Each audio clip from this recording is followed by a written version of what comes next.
Assalamualaikum warahmatullahi wabarakatuh. Sebelumnya, izinkan saya memperkenalkan diri terlebih dahulu. Kenalkan, nama saya Muhammad Irfan Ali. Saya selaku moderator dari kelompok 1 Algoritma Pemrograman, yang dimana pada kesempatan kali ini kita akan membahas mengenai rekursif. Sebelum kita lanjut ke pembahasan, izinkan saya untuk memperkenalkan kelompok kami terlebih dahulu. Baik, untuk yang pertama yaitu ada saya sendiri, Muhammad Irfan Ali dengan NIM 603244058. Kemudian ada teman saya, Muhammad Sofi Fuadi dengan NIM 603244048. Dan juga ada Mbak Lintang Saniatu A 603240007. Kemudian ada Dwi Asistiani dengan NIM 603244044. Nah, selanjutnya kita akan memasuki ke definisi rekursif yang akan dijelaskan oleh saya terlebih dahulu.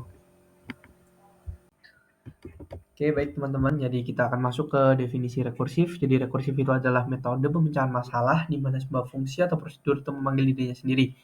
Tujuannya adalah untuk menyelesaikan serangkaian submasalah yang lebih kecil, namun masih sejenis dengan masalah utamanya. Contohnya sendiri adalah faktorial. Misal kita ambil faktorial 5. Faktorial 5 itu adalah faktorial 4 dikali 5. Nah, konsep ini tuh terus berlanjut sampai kita mencapai kondisi dasar yang disebut base case, yaitu pada saat masalah cukup kecil sehingga bisa diselesaikan secara langsung. Setelah itu, hasil dari setiap pemanggilan fungsi akan digabungkan untuk menyelesaikan permasalahan utamanya secara menyeluruh. Nah, kita bisa perhatikan pada gambar di samping, di sebelah kanan itu ada gambar boneka dari Rusia. Saya agak lupa namanya, tapi setiap boneka itu bisa dibuka untuk menemukan boneka lain di dalamnya. Ini adalah analogi yang sangat pas banget untuk menjelaskan cara kerja rekursif. Nah, kita akan terus membuka boneka tersebut sampai ke boneka yang terkecil, atau dalam rekursif tadi itu disebut sebagai base case. Lalu kita susun kembali dari dalam keluar, sehingga menyelesaikan boneka yang tadinya kita buka itu. Nah, tujuan dari rekursif sendiri itu adalah menyelesaikan masalah kompleks dengan memecahnya menjadi bagian-bagian kecil yang lebih sederhana dan mudah diatasi. Dengan memahami prinsip dasar ini, kita bisa menyusun algoritma yang efisien, terutama untuk masalah yang bersifat berulang. Namun, berulang di sini ada satu algoritma lagi ya teman-teman, kayak yang udah kita pelajari yaitu iteratif. Nah, tapi nanti kita akan bahas juga di slide pertengahan atau akhir, kapan sih kita seharusnya menggunakan rekursif dan kapan kita harusnya menggunakan iteratif. Oke, baik. Setelah kita memahami definisi dari rekursif tadi, kita akan lanjut ke bagaimana sih struktur dari fungsi rekursif itu sendiri. Struktur rekursif terdiri dari dua bagian penting. Yang pertama yaitu ada base case, di mana base case sendiri adalah kondisi yang menghentikan proses rekursif. Nah, ini tuh sangat penting karena kalau tidak ada base case, maka fungsi itu akan terus memanggil dirinya sendiri tanpa henti, yang akhirnya itu menyebabkan error seperti stack overflow. Jadi setiap fungsi rekursif itu harus memiliki base case. Nah, yang kedua itu ada reduction step atau juga disebut sebagai recursive case. Bagian ini adalah langkah di mana fungsi memanggil dirinya sendiri, namun dengan parameter yang berbeda, biasanya parameter yang semakin mendekati kondisi base case. Karena di sini reduction step itu hasilnya akan mendekati ke kondisi base case. Tujuannya adalah untuk menyederhanakan masalah secara bertahap. Kalau kita lihat di bagian kanan slide, itu terdapat contoh struktur kode fungsi rekursif. Nah, di situ itu kita bisa lihat tuh, bahwa fungsi itu memiliki pemeriksaan base case terlebih dahulu. Dan jika belum terpenuhi, barulah memanggil dirinya sendiri dalam langkah rekursif. Tanpa kedua elemen ini, base case dan recursive step, fungsi itu tidak bisa disebut sebagai fungsi rekursif yang benar. Nah, selanjutnya kita akan membahas mengenai implementasi rekursif di C++. Oke, baik teman-teman. Selanjutnya kita masuk ke bagian implementasi nyata dalam bahasa C++. Nah, di slide ini saya akan menampilkan dua contoh fungsi rekursif yang sangat umum, yaitu faktorial dan Fibonacci. Nah, kita lihat di bagian kiri yaitu ada fungsi faktorial, yang dimana faktorial dari sebuah bilangan n adalah hasil perkalian dari n dengan semua bilangan di bawahnya hingga 1. Misalnya faktorial dari 5 itu adalah 5 dikali 4 dikali 3 kali 2 kali 1. Nah, fungsi rekursifnya terdiri dari dua bagian. Yang pertama ada base case, jika n sama dengan 0, maka kita kembalikan nilai 1. Nah, kemudian ada recursive step. Jika tidak, kita kembalikan nilai n kali faktorial n min 1. Nah, selanjutnya di bagian kanan itu ada fungsi Fibonacci. Fibonacci sendiri itu adalah deret di mana setiap angka merupakan penjumlahan dua angka sebelumnya. Contohnya 0 tambah 1 itu hasilnya 1, kemudian 1 tambah 1 hasilnya 2, 1 tambah 2 hasilnya 3, kemudian 2 tambah 3 hasilnya 5, dan seterusnya. Nah, di sini ada base case-nya, itu adalah saat n bernilai 0 atau 1, maka kita kembalikan n langsung. Recursive step-nya memanggil fungsi Fibonacci n-1 dan Fibonacci n-2. Nah, dari dua contoh di atas itu menunjukkan pola yang sama. Ada kondisi berhenti dan juga ada langkah pemanggilan ulang fungsi atau yang biasa disebut dengan recursive case. Selanjutnya kita akan lanjut ke contoh rekursif dalam faktorial dan juga output serta cara kerjanya.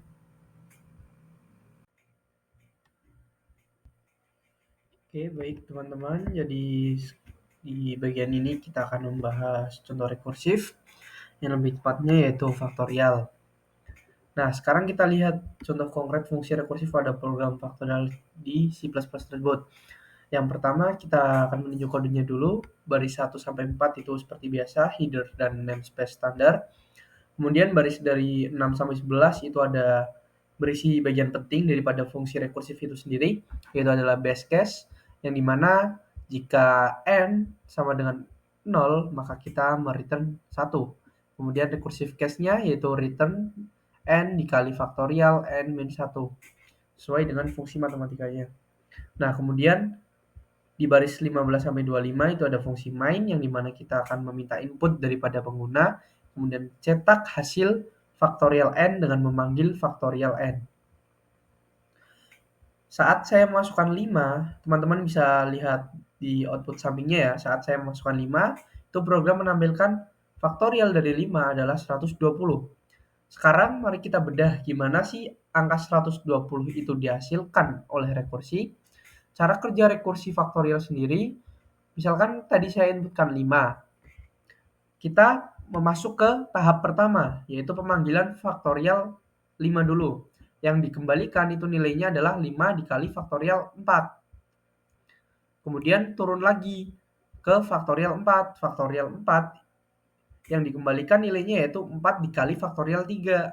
Kemudian faktorial 3 itu nilainya yang dikembalikan adalah 3 dikali faktorial 2. Kemudian faktorial 2 adalah 2 dikali faktorial 1. Kemudian pemanggilan yang kelima itu faktorial 1 yang dikembalikan nilainya adalah 1 kali faktorial 0.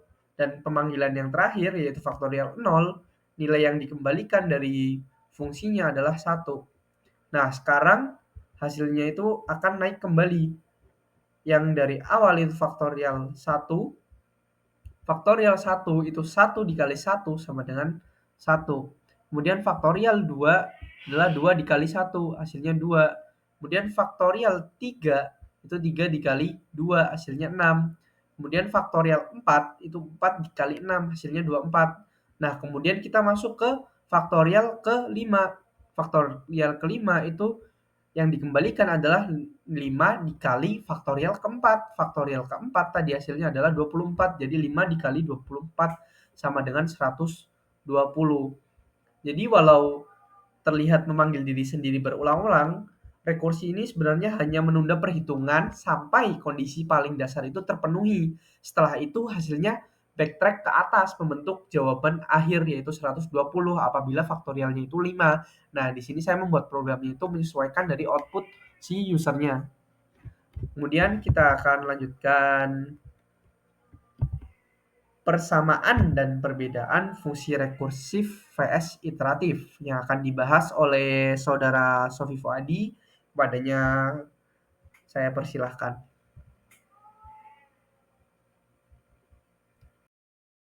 Assalamualaikum warahmatullahi wabarakatuh.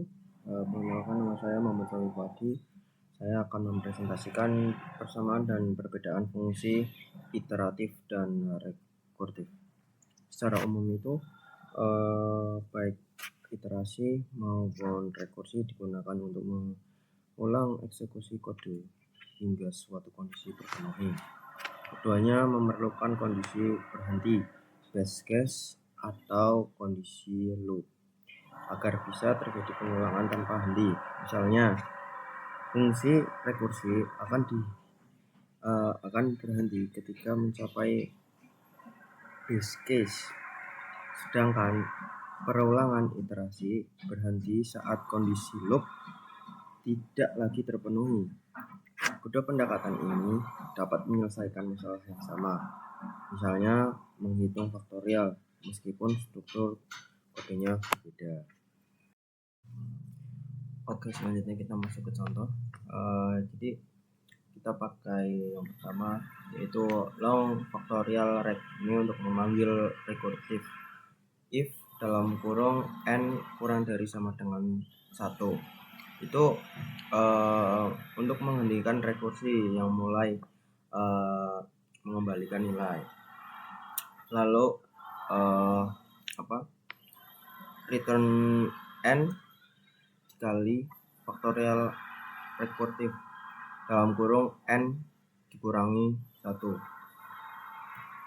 Itu misalnya itu 5 dikali faktorial rekursif dalam kurung 4, yang harusnya 5, itu n dikurangi 1 sama dengan 4. Lalu kita masuk ke fungsi iteratif, yaitu long factorial iteratif integer n, result sama dengan 1. Kita pakai for integer i sama dengan 2 titik koma i kurang dari sama dengan n titik koma i plus plus. Misalnya, jika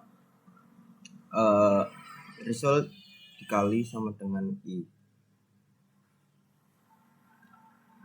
result sama dengan 1, i sama dengan 2, resultnya adalah sama dengan 1 dikali 2 sama dengan 2. Lalu naik lagi, karena tadi adalah 2 hasilnya, jadi i menjadi 2 sama dengan, jika i sama dengan 3, maka 2 dikali 3 sama dengan 6. Sekarang karena memintanya 4, maka 6 dikali 4 sama dengan 24, dan seterusnya seperti itu. Lalu untuk integernya n sama dengan 5, misal kita ambil 3, cout faktorial rekursif. Lalu ada faktorial iteratif.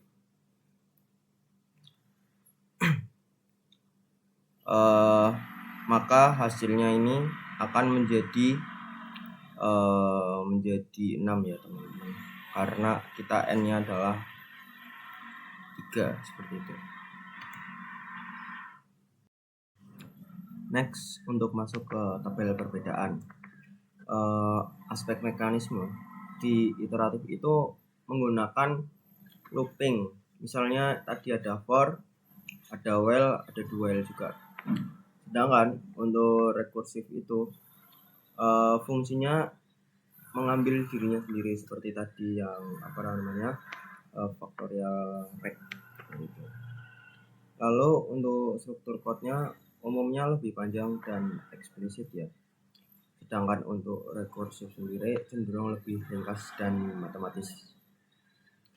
Lalu untuk penggunaan memorinya, memori dari iteratif itu lebih konstan ya, hanya menggunakan variabel loop saja.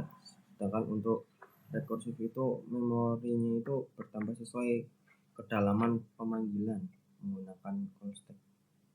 Sedangkan selanjutnya ini ada efisiensi waktu. Di iteratif itu lebih cepat ya, karena tanpa overhead pemanggilan fungsi yang tidak dilakukan seperti rekursif yang memanggil fungsinya tadi, apalagi jika terlalu dalam ya.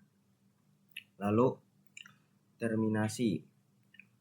Iteratif itu berdasarkan kondisi loop. Contohnya I kurang dari sama dengan N. Sedangkan untuk rekursif itu berdasarkan base case. Contohnya seperti tadi yang if.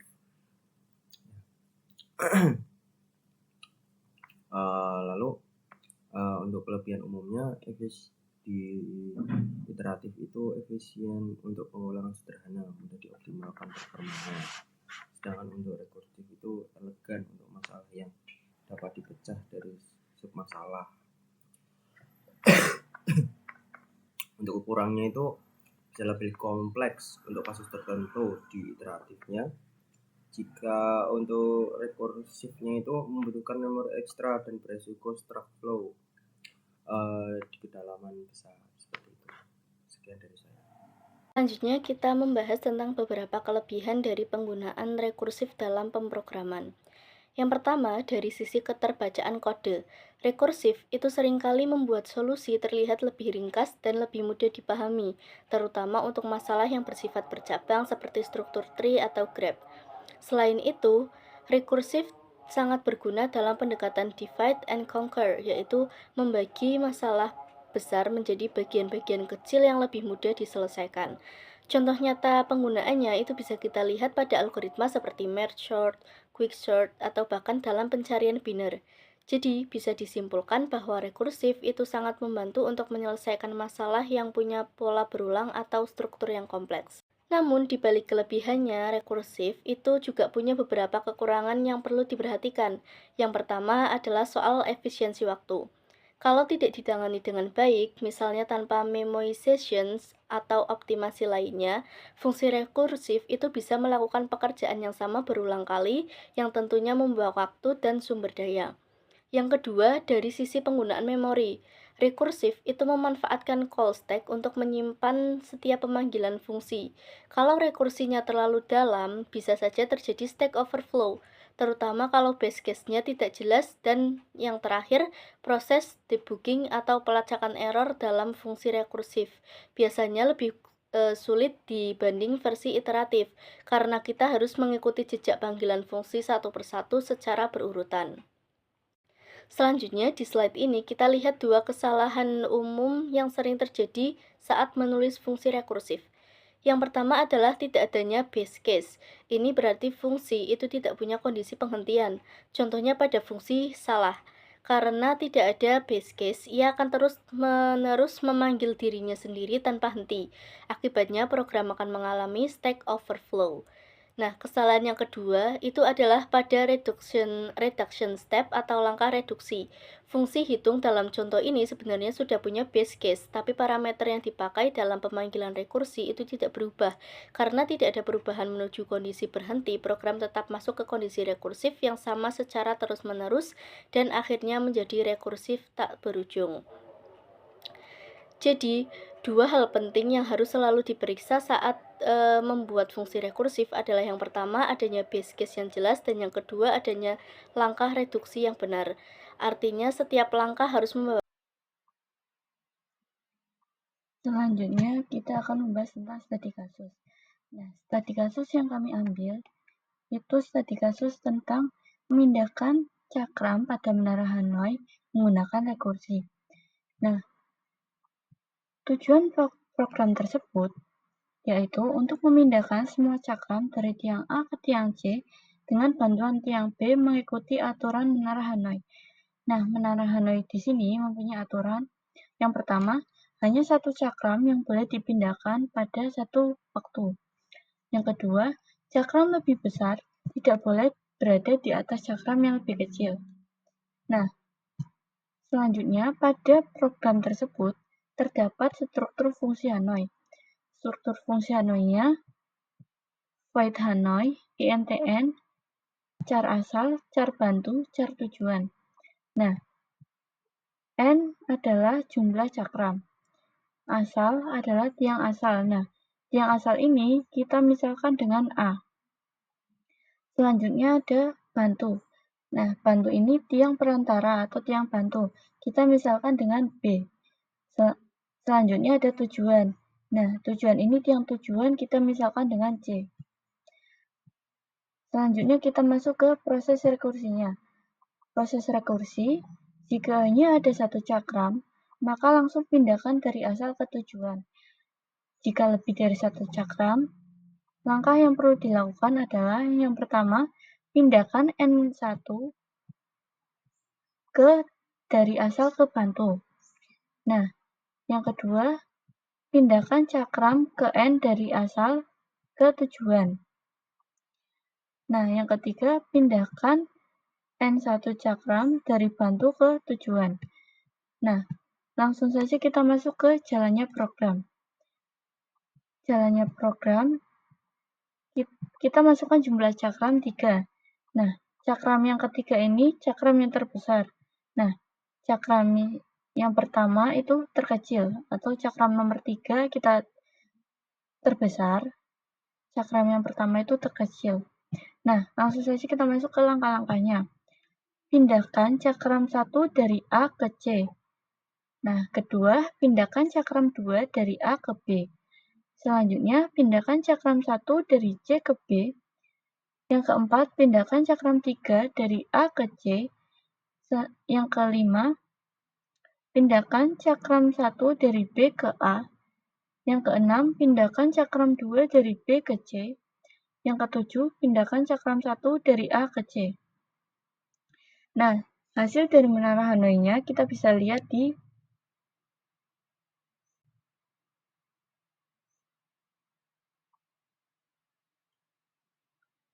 output berikut.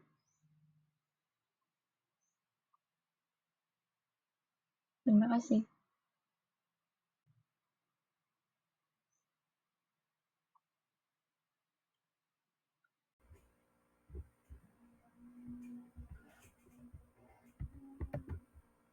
Baik, sebagai penutup, mari kita simpulkan apa yang sudah kita pelajari tentang rekursi. Nah, rekursi adalah teknik dalam pemrograman di mana sebuah fungsi itu memanggil dirinya sendiri untuk menyelesaikan masalah secara bertahap. Konsep dasarnya itu dibagi menjadi dua bagian penting. Yang pertama itu base case sebagai titik berhenti, dan juga recursive case, yaitu bagian fungsi yang terus memanggil dirinya sendiri dengan nilai yang makin mendekati ke base case. Nah, kapan rekursi cocok digunakan? Metode ini tuh sangat berguna untuk menyelesaikan masalah yang punya pola berulang dan bisa dibagi dengan bagian-bagian kecil. Contohnya adalah perhitungan faktorial, deret Fibonacci, atau bahkan penelusuran struktur seperti pohon. Kelebihan rekursi sendiri yaitu penulisannya yang lebih singkat, ringkas, dan intuitif, terutama untuk masalah yang memang cocok dipecah secara bertingkat. Catatan penting sendiri di sini, pemanggilan fungsi dalam rekursif itu disimpan dalam call stock. Jika tidak dikelola dengan baik, ini bisa menyebabkan program kelebihan beban dan mengalami stack overflow. Oleh karena itu, memahami struktur dan cara kerja rekursi secara menyeluruh itu sangat penting karena bisa membantu kita menulis program yang lebih efektif dan efisien. Mungkin itu saja dari kelompok kami. Kurang dan lebihnya mohon maaf. Wabillahi taufiq wal hidayah. Wassalamualaikum warahmatullahi wabarakatuh.